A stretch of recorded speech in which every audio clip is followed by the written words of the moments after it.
You're listening to Natural British English. And today a metaphor commonly used in the United Kingdom. A ship without a compass. There's a vocabulary checklist for this video below in the description, so don't forget to have a look after watching or listening.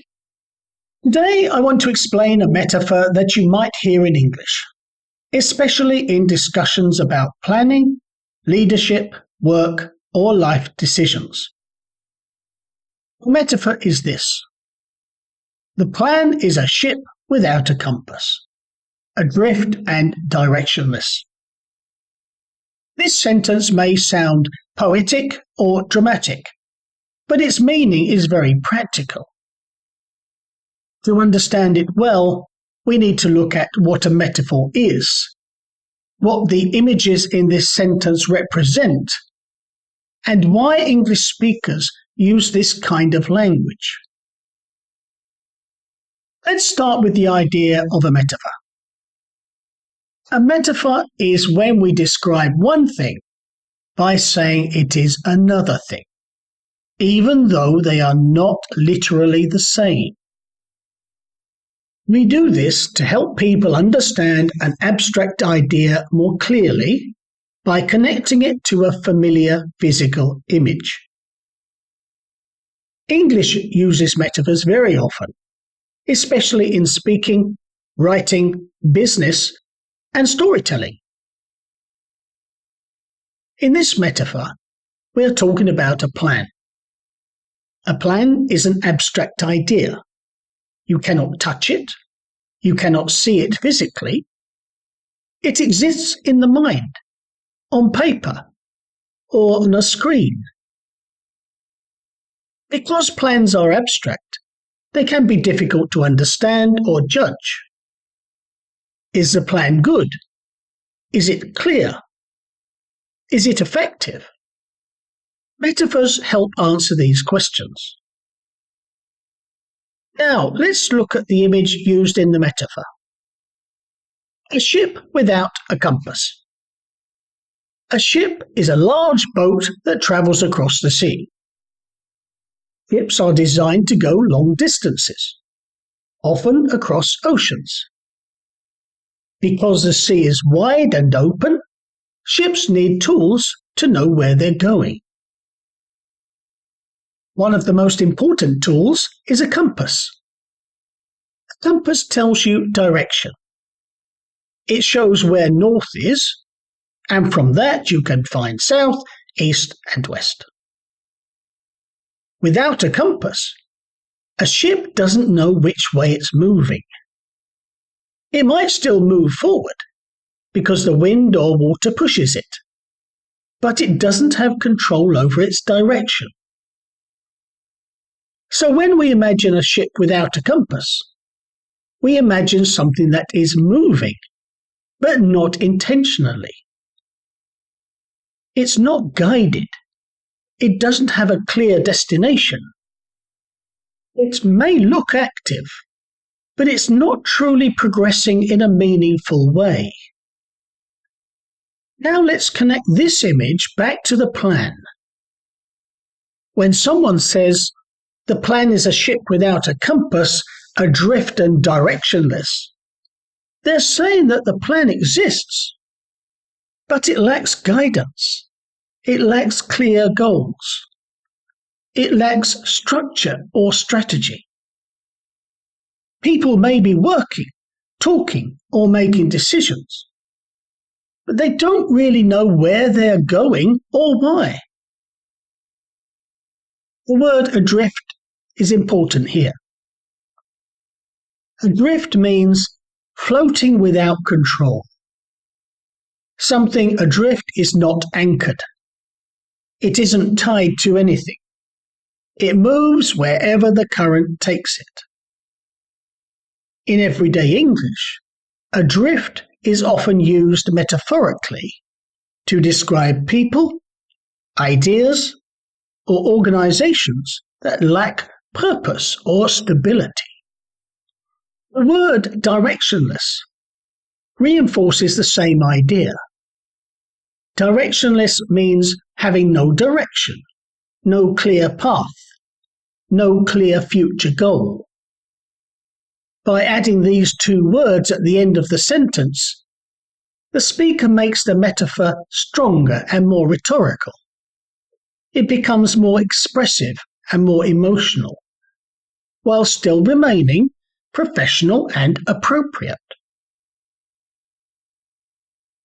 This kind of metaphor is common in English because English speakers often think about life, work, and planning in terms of journeys. You'll hear many journey-related metaphors, such as moving forward, changing course, reaching a destination, or losing your way. In this case, the plan is compared to a journey at sea. Importantly, this metaphor doesn't mean that the plan is completely useless. A ship without a compass can still float. It can still move. Similarly, a weak plan may still lead to some action. People may still be busy. Meetings may still happen. Tasks may still be completed. But the metaphor suggests that without direction, effort is wasted. Energy is used, but progress is uncertain. The final result may not match the original intention, or there may not even be a clear intention at all. This metaphor is often used in professional or academic contexts. For example, someone might use it in a meeting to politely criticize a strategy without attacking people directly. Instead of saying, "This plan is bad," they say, "This plan is a ship without a compass." That sounds thoughtful, reflective, and constructive. It's also used in personal situations. Someone might say this about their own life or goals. For example, a person might feel busy every day, but unsure why they are doing what they're doing. In that case, the metaphor expresses confusion and lack of purpose, not failure. Another important point is tone. This metaphor is strong, but it's not aggressive. It doesn't insult anyone. It focuses on the plan, not the people. This is one reason metaphors are powerful in English. They allow speakers to express criticism or concern in a respectful, indirect way. Now let's talk briefly about why this is called a direct metaphor.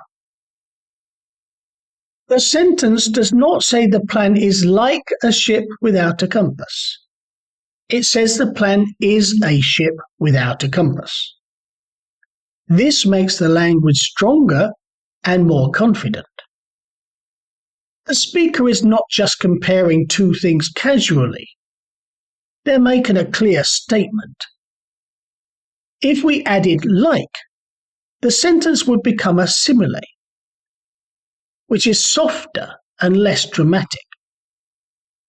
But the version we are discussing is more rhetorical and more impactful, which is why it's often preferred in speeches, essays, or thoughtful conversation. For English learners, it's important to remember that metaphors are not meant to be understood literally. No one thinks the plan is actually made of metal or floating on water. Native speakers understand automatically that this is symbolic language. If you hear or read this metaphor, the key idea is to remember lack of direction. No compass means no guidance. Adrift means no control. Directionless means no clear goal. All of these ideas work together to communicate one central message. Activity without purpose is not enough. So when someone says, "The plan is a ship without a compass, adrift and directionless," they're saying that before moving forward, we need clarity. We need goals. We need a sense of direction. Otherwise, we may move, but we will not truly arrive anywhere meaningful. That's the power of this metaphor. It takes a complex idea and makes it easy to see, easy to feel, and easy to remember. And that is why metaphors like this are such an important part of English communication. Thank you for watching, reading, or listening today. And if you enjoyed this podcast, please like, comment, share, or subscribe. See you soon.